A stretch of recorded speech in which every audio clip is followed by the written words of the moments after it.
Shalom Jemaat Tuhan, senang sekali boleh berjumpa kembali dalam Renungan Kingdom Devotion hari ini. Saudara, saya meneruskan pembahasan dari kitab Kolose. Di akhir pasal kedua daripada kitab Kolose, Rasul Paulus kembali mengingatkan betapa pentingnya kita orang percaya yang mengutamakan Kristus, karena Kristus segalanya. Kristus adalah kepala yang mempersatukan tidak hanya hidup kita bersama dengan Allah Bapa, juga mempersatukan kita dengan jemaat Tuhan yang lainnya. Makanya Rasul Paulus mengatakan dia adalah kepala, fokus, karena dia yang menyelamatkan kita. Di ayat ke-20 dan seterusnya mengatakan demikian, apabila kamu telah mati bersama-sama dengan Kristus dan bebas dari roh-roh dunia, mengapakah kamu menaklukkan dirimu pada rupa-rupa peraturan seolah-olah kamu masih hidup di dalam dunia? Jangan jamah ini, jangan kecap ini, jangan sentuh ini. Semuanya itu hanya mengenai barang yang binasa oleh pemakaian dan hanya menurut perintah-perintah dan ajaran-ajaran manusia.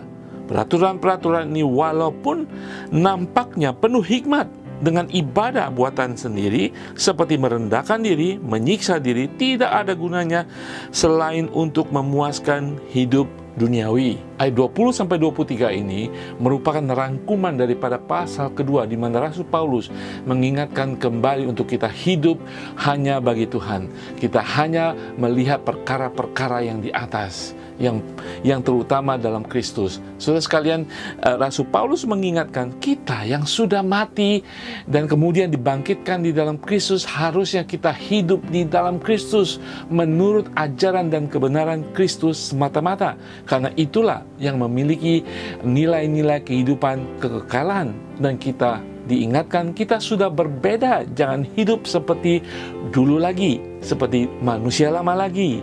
Dan dikatakan di dalam ayat 20 mengatakan, apabila kamu telah mati bersama dengan Kristus dan bebas dari roh-roh dunia.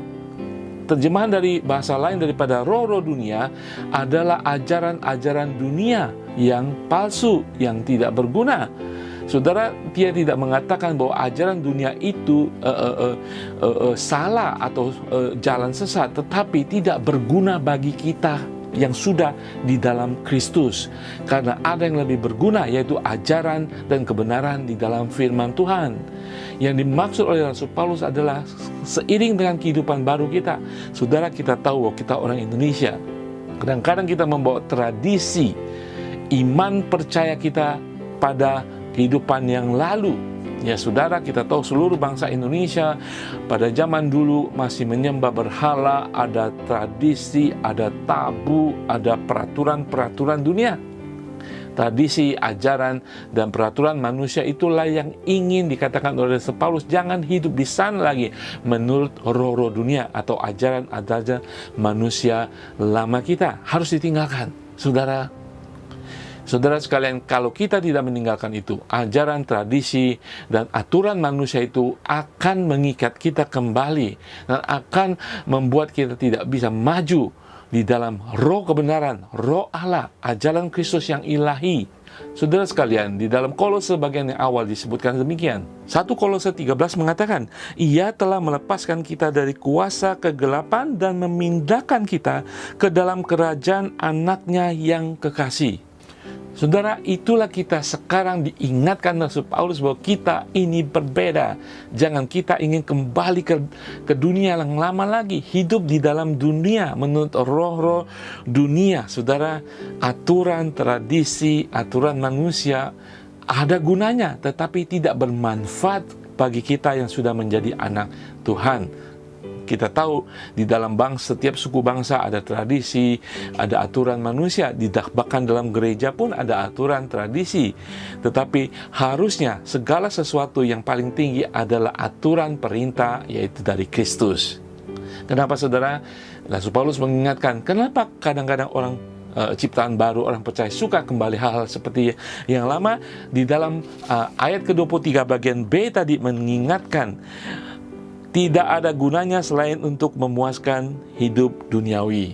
Hati-hati ketika kita sudah untuk menikmati kehidupan duniawi, kita kembali kepada aturan tradisi manusia.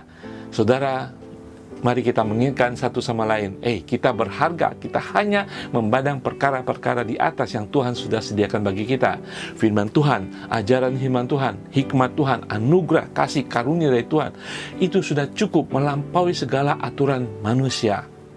Saudara, mari kita kembali kepada Tuhan dan hanya kepada Tuhan kita.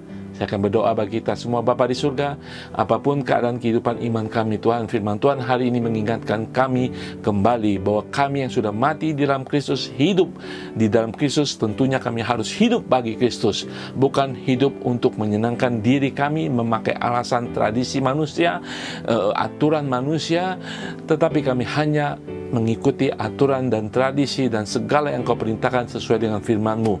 Walaupun kadang-kadang kami akan mengorbankan kenyamanan kami akan mengorbankan kesukaan dalam kehidupan kami, tetapi sukacita anugerah-Mu Tuhan lebih dahsyat dari semuanya.